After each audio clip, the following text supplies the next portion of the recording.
போகிறோம். அதுக்கு முன்னாடி ஒரு சில வார்த்தையை பேசிட்டு அப்புறம் போகலாம். எடுத்து வாசிப்போம். ஏசாயா 1ஆம் அதிகாரம் 6வது வசனம் சொல்லுகிறது. ஏசாயா 1ஆம் அதிகாரம், ஏசாயா 1ஆம் அதிகாரம் 16வது வசனம் சொல்லுகிறது. உங்களை கழுவி சுத்திகரியுங்கள், உங்கள் கிரிகைகளின் பொல்லாப்பை என் கண்களுக்கு மறைவாக அகற்றிவிட்டு தீமை செய்தலை விட்டு ஒழியுங்கள். அதாவது உங்களை என்ன செய்யணுமா, கழுவி சுத்திகரிக்க வேண்டுமாம். நம்மளை கழுவி சுத்திகரிக்க வேண்டும் என்று சொன்னால் தேவனுடைய இரத்தம் தேவைப்படுகிறது. அல்லேலூயா. நம்மளை பரிசுத்தப்படுத்தணும் அப்படின்னு சொன்னால் தேவனுடைய இரத்தத்தினால இன்றைக்கு நாம் கழுவப்பட்டு இருக்கிறோம். அல்லேலூயா. அவருடைய இரத்தம் தான் சகல பாவங்களையும் கழுவி நம்மளை மீட்டெடுத்து அவருடைய சமூகத்திற்கு கொண்டு வந்திருக்கிறது. அல்லேலூயா. அதனால தான் நாம் எல்லாத்தையும், எல்லா பழக்க வழக்கங்களையும் விட்டுட்டு மறந்து விட வேண்டும், கர்த்தரையே ஆராதிக்க வேண்டும். அதிலேயே 18வது வசனம் சொல்லுகிறது, வழக்காடுவோம் வாருங்கள் என்று கர்த்தர் சொல்லுகிறார். உங்கள் பாவங்கள் சிவனேன் என்று இருந்தாலும் உறைந்த மழையைப் போல் வெண்மையாகும். அவைகள் இரத்தாம்பர சிவப்பாக இருந்தாலும் பஞ்சை போல் ஆகுமா. அதாவது வழக்காடுவோம் வாருங்கள் என்று கர்த்தர் சொல்லுகிறார். எதுக்கு வழக்காடுவோம்? உங்கள் பாவம் சிவனேன்னு இருந்தால் கூட, நம்ம பாவமே செய்யக்கூடாதுன்னு சொல்லி நினச்சா கூட அது எப்படி இருக்குமா, உறைந்த மழையை போல வெண்மையாக இருக்குமா. அல்லேலூயா. அவைகள் இரத்தாம்பரமாக இருந்தாலும் பஞ்சை போல் ஆகுமாம். கர்த்தர் நல்லவர். 1 யோவான் 1ஆம் அதிகாரம் 7வது வசனம் சொல்லுகிறது. 1 யோவான் 1ஆம் அதிகாரம் 7வது வசனம் சொல்லுகிறது, நாம் ஒளியில் இருக்கிறது போல அவர் ஒளியில் இருக்கிறது போல நாமும் ஒளியிலே நடந்தால் ஒருவரோடு ஒருவர் ஐக்கியப்பட்டிருப்போம். அவருடைய குமாரனாகிய இயேசு கிறிஸ்துவின் இரத்தம் சகல பாவங்களையும் நீக்கி நம்மை சுத்திகரிக்கும். நம்ம பாவம் செய்து ஆண்டவர் சமூகத்தில் அறிக்கை செய்யும் போது நம்முடைய ஆவி, ஆத்மா, சரீரம் முழுவதும் ஆண்டவர் பாதத்தில் ஒப்பு கொடுக்கும்போது அவருடைய இரத்தத்தினால நாம் என்ன பண்ணப்படுகிறோமா, பாவங்களை நீக்கி கர்த்தர் நம்மளை சுத்திகரிக்க அவர் வல்லவராயிருக்கிறார். அல்லேலூயா. அதிலே வெளிப்படுத்தல் 1ஆம் அதிகாரம் 6வது வசனம் சொல்லுகிறது. வெளிப்படுத்தல் 1ஆம் அதிகாரம் 6வது வசனம் சொல்லுகிறது, நம்மிடத்தில் அன்பு கூர்ந்து. வெளிப்படுத்தல் 1ஆம் அதிகாரம் 6வது வசனம், நம்மிடத்தில் அன்பு கூர்ந்து தமது இரத்தத்தினாலே தம்முடைய பாவங்களற நம்மை கழுவி தம்முடைய பிதாவாகிய தேவனுக்கு முன்பாக நம்மை ராஜாக்களும் ஆசாரியர்களும் ஆக்கின அவருக்கு மகிமையும் வல்லமையும் என்றென்றைக்கும் உண்டாயிருப்பதாக. அம்மேன். பாருங்க, நம்மிடத்தில் அன்பு கூர்ந்து தமது இரத்தத்தினாலே தம்முடைய பாவங்களை கழுவி தம்முடைய பிதாவாகிய தேவனுக்கு முன்பாக நம்மளை எப்படி ஆண்டவர் வைத்திருக்கிறாரா, ராஜாக்களாகவும் ராஜாத்தியாக்களாகவும் ஆசாரியார்களாகவும் கர்த்தர் மாற்ற அவர் வல்லவராக இருக்கிறார். இன்றைக்கு நீ துக்கப்பட்டு வேதனையோடு இருந்தியானா, நொறுக்கப்பட்டு நீ வந்திருக்கிறன்னு சொன்னால் கர்த்தருடைய சரீரத்தில் சொந்தப்படுகிற அந்த இரத்தம் உன்னை அந்த காயத்தை ஆற்றி ராஜாவாக ராஜாத்தியாக உயர்த்தவர் வல்லவராக இருக்கிறார். அல்லேலூயா. இதை கேட்டுக்கொண்டிருக்கிற பிள்ளைகளை, நீ நொறுக்கப்பட்டு இருந்தா ஆண்டவர் சொல்லுகிறாரு, நான் உனக்காக என் ரத்தத்தை சிந்திருக்கிறேன், நீ கவலைப்படாத, உன் காயத்தை ஆற்றுவதற்கு நான் இறங்கி வந்திருக்கிறேன் என்று கர்த்தர் சொல்லுகிறார். அல்லேலூயா. அல்லேலூயா. கர்த்தர் நல்லவர். நான் செய்தி முதலாவது வார்த்தை என்னன்னு சொன்னா ஆத்மாவை சுத்திகரிக்கப்பட வேண்டும். முதலாவது வார்த்தை என்னது? ஆத்மா சுத்திகரிக்கப்பட வேண்டும். 1 பேதுரு 1ஆம் அதிகாரம் 22வது வசனம் சொல்லுகிறது. 1 பேதுரு 2 ஆகையால் நீங்கள்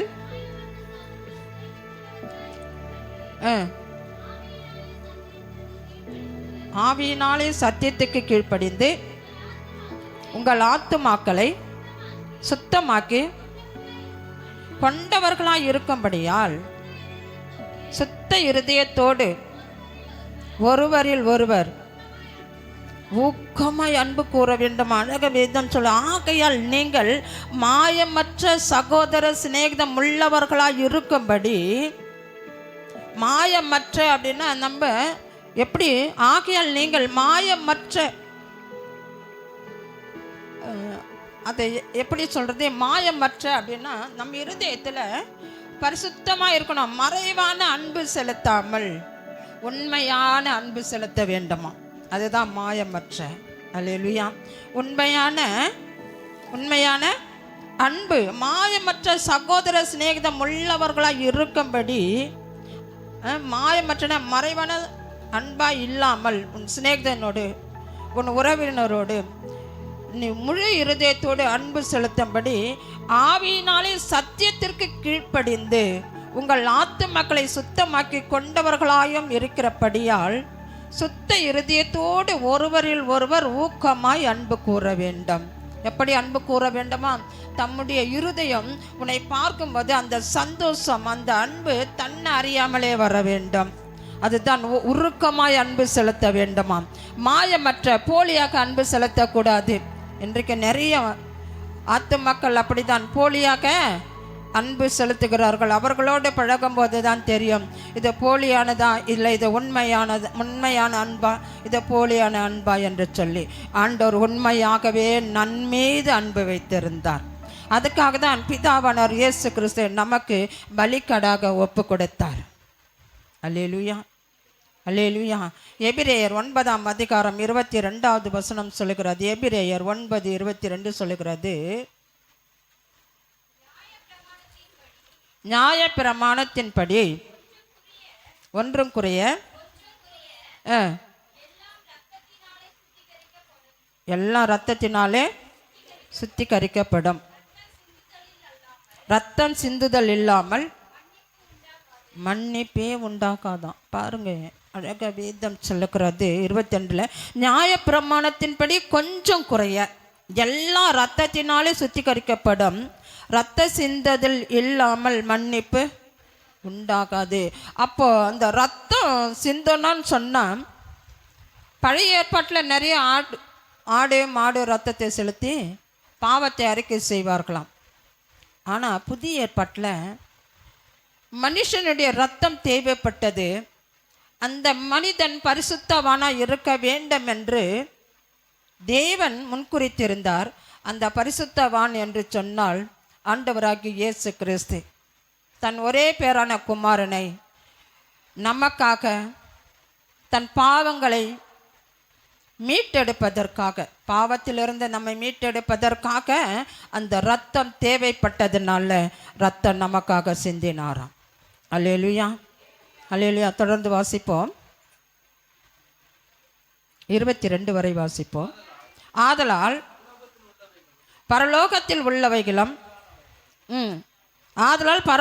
உள்ளவைகளுக்கு சாயலானவைகள் இப்படிப்பட்ட பலிகளினாலே சுத்திகரிக்கப்பட வேண்டியதாக இருந்தது. பரலோகத்தில் உள்ளவைகளோ இவைகளிலும் விசேஷித்த பலிகளாலே சுத்திகரிக்கப்பட வேண்டியதாமே. பாருங்க, ஆதலால் பரலோகத்தில் உள்ளவைகளுக்கு சாயலானவைகள் இப்படிப்பட்ட பலிகளினாலே சுத்திகரிக்கப்பட வேண்டியதாக இருந்தது. பரலோகத்தில் இருக்கிறவங்களுக்கு விட பாருங்க, பரலோகத்தில் உள்ளவைகளுக்கு சாயலானவைகள். இப்போ பரலோகத்தில் யார் இருப்பா? பரலோகத்தில் யார்ப்பா இருப்பாங்க? யார் இருப்பா? தேவர்கள், தேவ தூதர்கள், பரிசுத்தவான்கள், இரத்தத்தால் கழுவப்பட்டவர்கள் மட்டும்தான் பரலோகத்தில் இருப்பார்கள். அல்லேலூயா. ஆட்டுக்குட்டியானவருடைய இரத்தத்தாலே கழுவப்பட்ட தேவன் இருக்கிறார். அங்கே அழகாச்ச பரலோகத்தில் உள்ளவைகளுக்கு சாயலானவைகள் எப்படிப்பட்ட பலிகளாலே சுத்திகரிக்கப்பட வேண்டியதாக இருந்தது. பரலோகத்தில் உள்ளவைகளோ இவைகளிலும் விசேஷித்த பலிகளாலே சுத்திகரிக்கப்பட வேண்டியதாமே. அல்லேலூயா, அல்லேலூயா. 26 வரை 24 சொல்லுது, அந்தபடி மெய்யான பரிசுத்த ஸ்தலத்திற்கு அடையாளமான கையினால் செய்யப்பட்டதா இருக்கிற பரிசுத்த ஸ்தலத்திலே கிறிஸ்துவானவர் பிரவேசியாமல் பரலோகத்தில் தானே இப்போது நமக்காக தேவனுடைய சமூகத்தில் பிரதட்சியமாகும்படி பிரவேசித்திருக்கிறார். நம்மளுக்காக பரலோகத்தில் கர்த்தர் என்ன பண்ணுறாரோ தேவனுடைய சமூகத்தில் பிரதட்சிணமாகும்படி பிரவேசித்திருக்கிறார். நமக்காக அவர் என்ன பண்ணியிருக்கிறார்? பரலோகத்தில் ஆயத்தமாயிருக்கிறார். இருந்தார் 2000 ஆண்டுகளுக்கு முன்னாடி. அதற்கு அப்புறம் 2025 ஆண்டுகளுக்கு முன்னாடி அவர் ஆயத்தமாக இருந்ததுனால தான் மக்களை அவர் மீட்டெடுத்தார், உலகத்தை ஜெயித்தார். அல்லேலூயா. 25வது வசனம் சொல்லுது, பிரதான ஆசாரியன் அந்நிய இரத்தத்தோடு வருஷந்தோறும் பரிசுத்த ஸ்தலத்திற்குள் பிரவேசிக்கிறது போல அவர் அநேக தரம் தம்மை பலியிடும்படிக்கு பிரவேசிக்கவில்லை. பாருங்க, அந்நிய இரத்தத்தோடு வருஷந்தோறும் பலி செலுத்துவதற்குள் பிரவேசிக்கிறது போல வருஷம் தவறாத ஒரு விழா வைப்பாங்க. வருஷம் தவறாம ஒரு விசேஷ பண்டிகை. அது என்ன சொல்றது? அந்நிய அந்நிய தேவர்கள் எல்லாம் என்ன சொல்லுவாங்க? அப்படி இல்லை, திருவிழா, ஃபெஸ்டிவல்னு சொல்லுவோம். அதுக்கு என்ன பேர்? திருவிழா. அந்த திருவிழாக்கள்லாம் பார்த்தீங்கன்னா எல்லாரையும் வர வைப்பாங்க. எல்லாரையும் வர வச்சுட்டு என்ன பண்ணுவாங்களா, அந்த இடத்துல அந்த வசனத்தை மறுபடியும் படிங்க. பிரதான ஆசாரியன் அந்நிய இரத்தத்தோடு வருஷந்தோறும் பரிசுத்த ஸ்தலத்திற்குள் பிரவேசிக்கிறது போல அநேக தரம் நம்மை பலியிடும்படிக்கு பிரவேசிக்கவில்லை. வருஷம் தவறாத என்ன நடக்கும்? விழா நடக்கும். என்னது? திருவிழா நடக்கும். ஆனால் அந்த திருவிழாவில் அந்நிய ரத்தத்தை பலி செலுத்துவாங்களா வருஷம் தவறாம. அல்லேலூயா. என்ன ரத்தத்தை செலுத்துவாங்களா? அந்நிய ரத்தத்தை செலுத்தி பாவத்தை நிவர்த்தி செய்து கொள்ளுவார்களாம். ஆனால் வருஷம் தவறாத செலுத்த அந்த ரத்தம் மீண்டும் அந்த ரத்தத்தை செலுத்த செலுத்த பாவம் பெருகி கொண்டே தான் இருந்துச்சு. ஆமே. அந்த ரத்தம் செலுத்த செலுத்த பாவம் பெருகி கொண்டே இருந்தது. பிதாவானவர் பார்த்தார், இன்னும் பலிக்கு பெருகி கொண்டு இருக்கிறது என்று சொல்லி சுத்தமான ரத்தம் வருஷம் தவறாமல் செலுத்தாமல் ஒரே ஒரு முறை மட்டும் தான் செலுத்தினார். அல்லேலூயா, அல்லேலூயா. அந்த ஒரே ஒரு முறை சிந்தின அந்த ரத்தம் தாங்க இன்னும் வரலாம் பேசிக்கொண்டிருக்கிறது. நம்ம பேசிக்கொண்டிருக்கிறோன்னா இயேசு கிறிஸ்து நமக்காக பலியானதுனால அந்த பலியை குறித்து தான் இன்ற வரை நாம் பேசிக்கொண்டிருக்கிறோம். வருகிற தலைமுறை தலைமுறை வரைக்கும் அது பேசிக்கொண்டே இருக்கும். எத்தனை பேருக்கு புரியுது? நம்ம மட்டும் பேசல, ஒரே ஒரு முறை தான் அவர் பலியானார். அந்த ஒரே பலி தாங்க ஒவ்வொரு தலைமுறைக்கும் தலைமுறைக்கும் இயேசு கிறிஸ்தை குறித்தே சொல்லி கொண்டு வருகிறது. அதுதாங்க தேவன். அல்லேலூயா, அல்லேலூயா. கர்த்தர் நல்லவர்.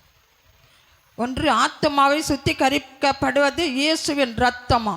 ஆத்மாவை சுத்திகரிக்கப்படுவது ஒரே ஒரு முறை தான். ஆமென். 26வது வசனம் சொல்லுகிறது, அப்படி இருந்ததானால் உலகம் உண்டானது முதற்கொண்டு அவர் அநேக தரம் பாடுபட வேண்டியதாக இருக்குமே. அப்படி அல்ல, அவர் தம்மை தாமே பலியிடுகிறதினாலே பாவங்களை நீக்கம் பொருட்டாக இந்த கடைசி காலத்தில் ஒரே ஒரு முறை தான் அவர் வெளிப்பட்டாராம். அல்லேலூயா.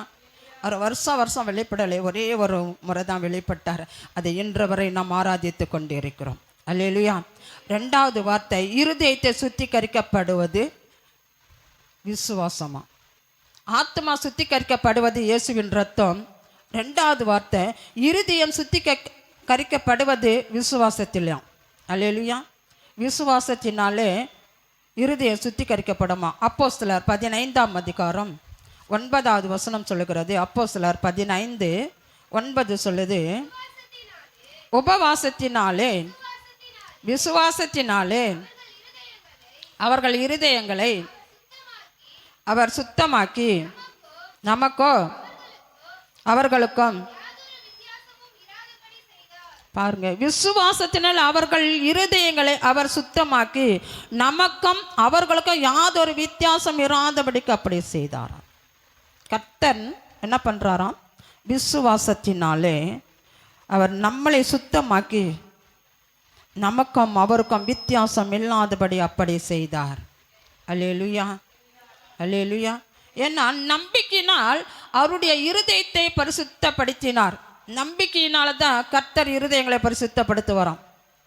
நமக்கும் அவர்களுக்கும் எந்த வேறுபாடும் காட்டவே இல்லை.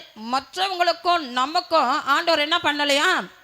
வேறுபாடு காட்டவே இல்லை. நீ என்னுடைய மகன் அல்லன் என்று அவர் ஒதுக்கவே இல்லை. எல்லாரையும் படைத்தவர் ஒருவர் மட்டும்தான். அதனால எல்லாருக்கும் கர்த்தர் என்னவா இருந்தாராம்? அப்படியே இருந்தாராம். அல்லேலூயா. வேறுபாடு அவர் காட்டவில்லை. அதான் நம்பிக்கையினாலே அவர்களுடைய இருதயத்தை பரிசுத்தப்படுத்தினார். நமக்கும் அவர்களுக்கும் எந்த வேறுபாடும் அவர் காட்டவே இல்லை. விக்கிரகத்தை வணங்குகிறவங்களுக்கு கூட அவர் என்ன பண்ணுறாரு? வேறுபாடு காட்டவே இல்லை. அல்லேலூயா, அல்லேலூயா. மூன்றாவது வார்த்தை, மனசாட்சி சுத்திகரிக்கப்படுவது இயேசுவின் ரத்தமா. மனசாட்சி சுத்திகரிக்கப்படுவது இயேசுவின் ரத்தம். எபிரேயர் 9ஆம் அதிகாரம் 14வது வசனம் சொல்லுகிறது. எபிரேயர் 9,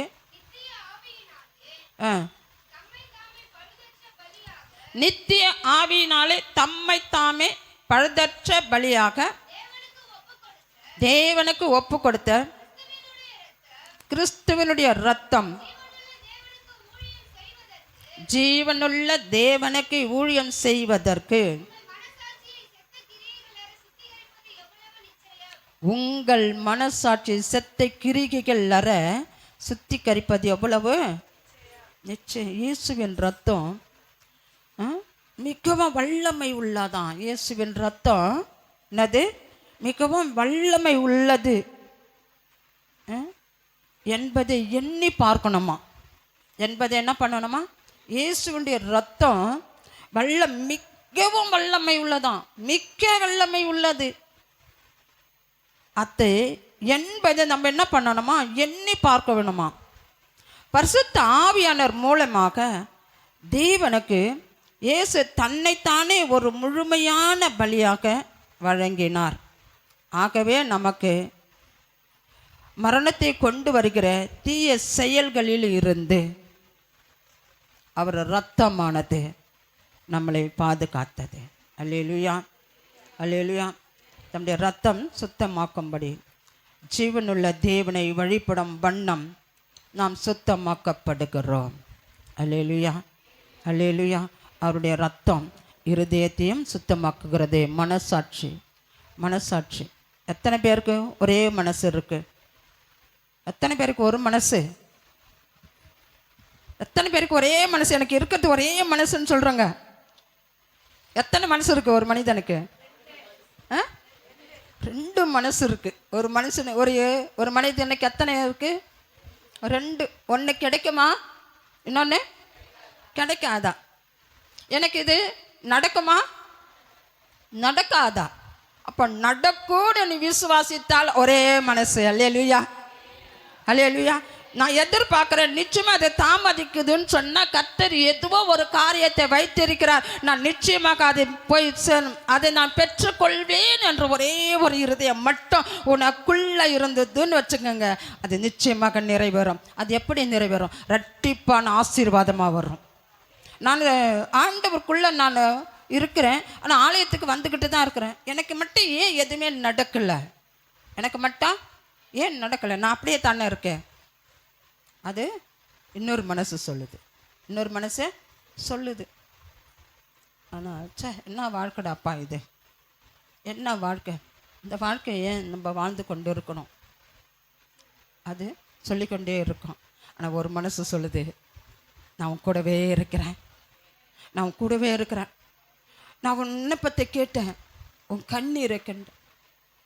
என் விண்ணப்பத்தை கேட்பவரே, என் கண்ணீரை காண்பவரே,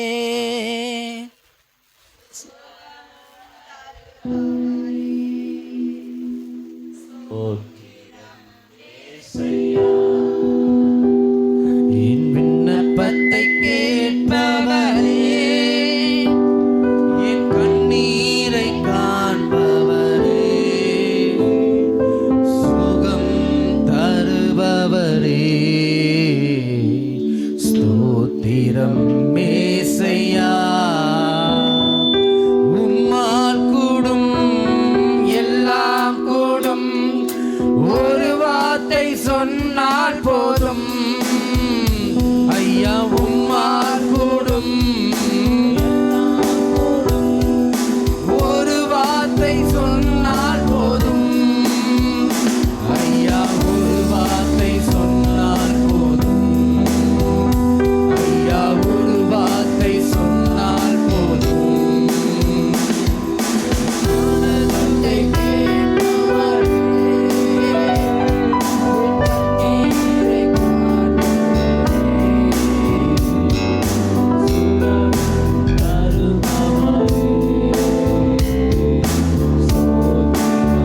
ஏசையா, மனதுருகி கரம் நீட்டி அதிசயம் செய்பவரே, மனதுருகி கரம் நீட்டி அதிசயம் செய்பவரே ஐயா, அதிசயம் செய்பவரே ஐயா, அதிசயம் செய்பவரே, விண்ணப்பத்தை கேட்பவரே, என் கண்ணீரை காண்பவரே, சுகம் தருபவரே, ஸ்தோத்திரம் மேசையா.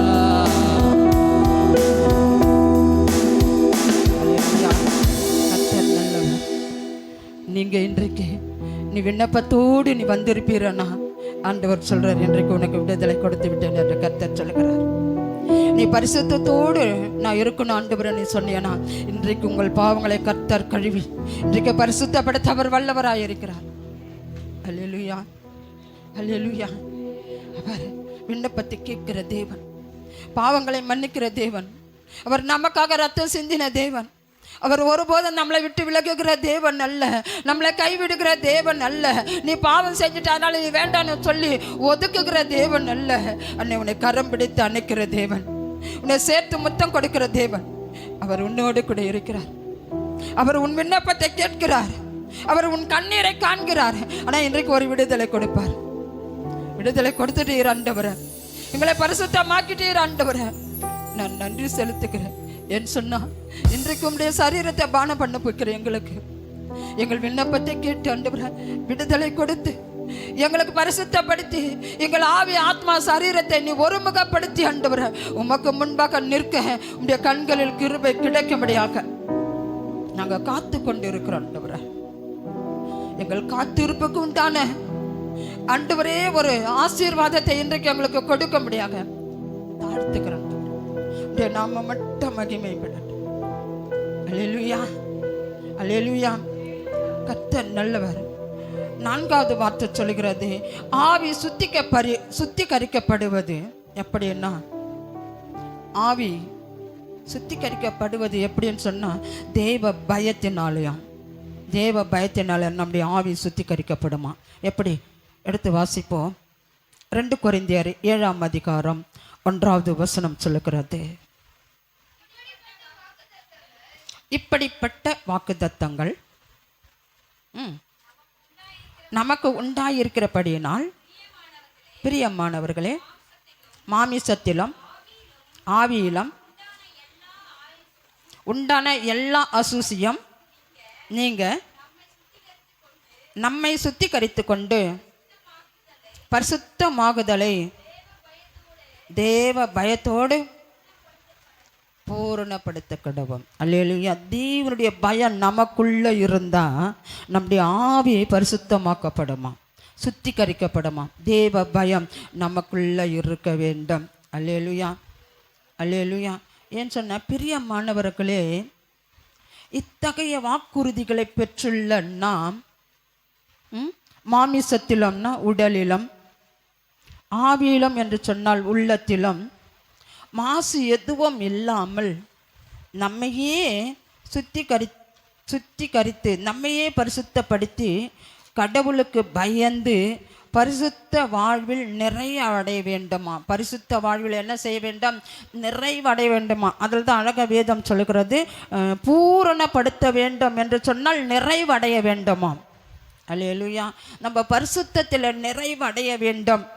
நம்முடைய ஆவி, ஆத்மா, சரீரம் முழுவதும் ஆண்டவருக்கு ஒப்பு கொடுக்கணும். அது ஒப்பு கொடுக்கறதுக்கு நம்ம ஆத்மாவை பூரணப்படுத்தி கொள்ள வேண்டும். அல்லேலூயா. கர்த்தர் நல்லவர். 5வது வார்த்தை, சரீரம் சுத்திகரிக்கப்படுவது எதனால? சரீரம் சுத்திகரிக்கப்படுவது எதனால? சரீரத்தை சுத்திகரிக்கப்படலாம். ஜலத்தினால சரீரம் சுத்திகரிக்கப்படுகிறது. எத்தனை பேர் ஞானஸ்தானம் எடுத்துருக்குறீங்க? கர்த்தர் உங்களை அழகாய் ஆசீர்வதிப்பாராக. ஆமென். அல்லேலூயா. ஞானஸ்தானம் எடுத்து சரீரம் சுத்திகரிக்கப்பட வேண்டும். தெளிப்பு ஞானஸ்தானம் இருக்கக்கூடாது. முழுக்கு ஞானஸ்தானம் இருப்பது தான் சரீரத்தை சுத்திகரிக்கப்படுத்தும். ஏன்னா நம்முடைய சரீரம் முழுவதும் அந்த பரிசுத்த ஜலத்திலே கழுவப்படுகிறோம். அல்லேலூயா. முழுக்கப்படுகிறோம். அந்த முழுக்கப்படும்போது தான் நம்ம மறிக்கிறோமா. என்னது? நம்ம அந்த பாவத்துக்கு அந்த கல்லறையில் அடக்கம் பட்டவர்கள் போல அந்த தண்ணியில் இறங்கும் போது நம்முடைய பாவங்களுக்கு மறித்து நம்ம வெளியே வரும்போது உயிர்ப்பிக்கிறவர்களாக எழுந்து வெளியே வருமா. அல்லேலூயா. பாவத்துக்கு அந்த முழுக்க ஞானஸ்தானம் அந்த தண்ணிக்குள்ளே இறங்கி கல்லறையில் அடக்கம் படுவது போல் அந்த பாவத்தை அடக்கம் பண்ணிட்டு நம்ம வெளியே அந்த தண்ணியிலேருந்து வெளியே வரும் பொழுது நீதிக்கு பிழைக்கிறவர்களாக உயிரோடு எழுந்து வெளியே வருகிறோம். அப்போ தாங்க நம்முடைய ஞானஸ்தானம் எடுக்குது. ஆவியானவர் அபிஷேகம் நம்மளை பண்ணுகிறார். பரிசுத்த அபிஷேகம் நமக்குள்ளே இறங்குகிறது. அந்த அபிஷேகம் இறங்கும் போது தான் அந்நிய பாஷைகளை பேசுகிறோம். அல்லேலூயா. ஆவியானவர் அந்த சரீரத்தை கழுவப்படும் பொழுது நமக்குள்ள ஆவியானவர் இறங்குகிற தேவனாய் இருக்கிறார். சரீரம் சுத்திகரிக்கப்படுகிறதுக்கு சுத்த ஜலம். அல்லேலூயா. எபிரேயர் 10ஆம் அதிகாரம் 22வது வசனம் அதான் சொல்லுகிறது, துர்மனசாட்சி நீங்க தெளிக்கப்பட்ட இருதயம் உள்ளவர்களாயும் சுத்த ஜலத்தால் கழுவப்பட்ட சரீரம் உள்ளவர்களாயும் உண்மை உள்ள இருதயத்தோடும் விசுவாசத்தின் பூரண நிச்சயத்தோடும் சேர கடவும். அல்லேலூயா. பாருங்க, அழகா வேதம் சொல்கிறது, துர்மனசாட்சி நீங்க தெளிக்கப்பட்ட இருதயம் உள்ளவர்களாயும், தெளிக்கப்பட்ட இருதயம் உள்ளவர்களாயும், தெளிக்கப்பட்ட ஞானஸ்தானம் அல்ல, சுத்த ஜலத்தால் கழுவப்பட்ட சரீரம் உள்ளவர்களாயும் உண்மையுள்ள இருதயத்தோடு விசுவாசத்தின் பூரண நிச்சயத்தோடு கர்த்தரிடத்தில் சேர வேண்டுமாம். அல்லேலூயா. எத்தனை பேருக்கு புரியுது? நம்ம ஞானஸ்தானம் எடுக்கிறது சாதாரணமான ஒரு விஷயம் அல்ல. பாவத்துக்கு மரித்துக்கு நீதிக்கு நம்ம பிழைத்து ஆண்டவருக்காக பயத்தோடு பக்தியோடு அந்த ஆராதனையில கலந்து கொள்ள வேண்டும். அப்போ கர்த்தர் நம்மளை என்ன பண்ணுகிறார்? சரீரத்தையும் சுத்தப்படுத்துகிறார், ஆவியை சுத்தப்படுத்துகிறார், மனசாட்சியை சுத்தப்படுத்துகிறார், இருதயத்தை சுத்தப்படுத்துகிறார். என்னென்ன சரீரம் என்னென்ன சரீரம் பார்த்தோம்? ஆத்மா, இருதயம், மனசாட்சி, ஆவி, சரீரம். 5 பார்த்துருக்குறோம். இன்னும் 2 பார்த்து முடிச்சிடலாம். 7 சுத்திகரிப்பு இருக்கிறது. 6வது கைகள் சுத்திகரிக்கப்படுவது. கை சுத்தமாக இருக்கணுமா? கை எப்படி இருக்கணும்? கை சுத்தமாக இருக்கணும். நம்ம கை சுத்தமாக இருக்குதான்னு முதல்ல பார்க்கணும். நம்ம கை சுத்தமாக இருக்குதா? நம்முடைய கைகள் சுத்திகரிக்கப்படுவது தேவனிடத்தில் சேர்வதனால் தான் சுத்திகரிக்கப்பட முடியுமா? ஆண்டவருக்குள்ளே நம்ம இருந்தோம்னா நம்ம கை எப்போதும் சுத்தமாக இருக்குமா? அல்லேலூயா, அல்லேலூயா. கர்த்தர் நல்லவர். ஆமென். கர்த்தர் நல்லவர், அவர் கிருபை உள்ளது. ஏன்னா தேவனை நெருங்கி வாருங்கள், தேவன் உங்களிடம் நெருங்கி வருவார்.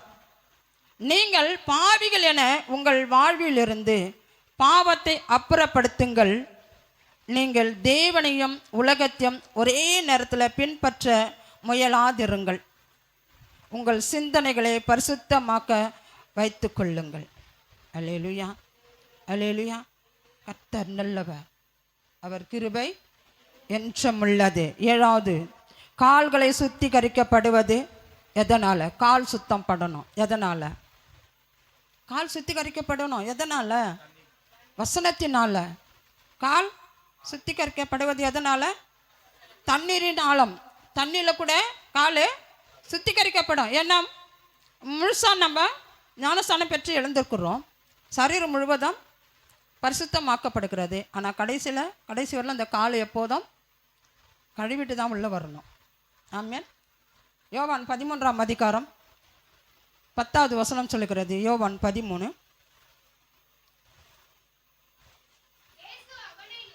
இயேசு அவனை நோக்கி,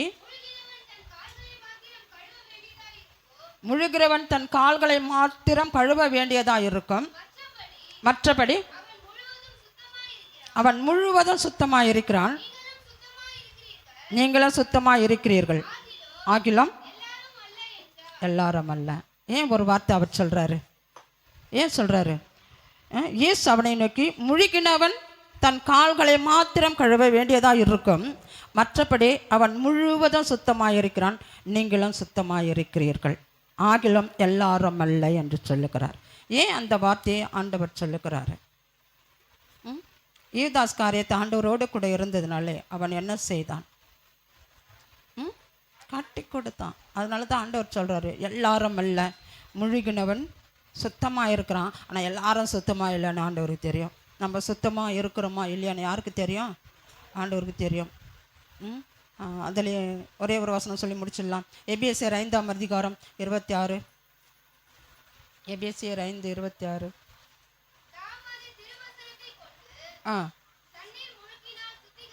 தாம் அதை திருவசனத்தை கொண்டு தண்ணீர் முழுக்கினால் சுத்திகரித்து பரிசுத்தமாக்குகிறதற்கும் கரைத்திரை முதலானவைகள் ஒன்றும் இல்லாமல் பரிசுத்தமும் பிழையற்றதுமான மகிமை உள்ள சபையாக அதை தமக்கு முன் நிறுத்தி கொள்வதற்கும் தம்மை தாமே அதற்காக ஒப்பு கொடுத்தார். அல்லேலூயா. ஆண்டவர் மரித்த பிறகு தாங்க சபையை உருவானது. அவர் நொறுக்கப்பட்டார். சிலுவையில் நொறுக்கப்பட்டதுனால்தான் எல்லா இடங்களிலும் சபை உருவானது. நம் இருதயத்தில் ஒரு சபை உருவாக்கி கொண்டிருக்கிறது. அல்லேலூயா, அல்லேலூயா. கர்த்தர் நல்லவர். நம்ம திருவிருந்துக்கு நேராக வரப்போகிறோம். ஐயா கிட்ட ஒப்பு கொடுக்குறேன்.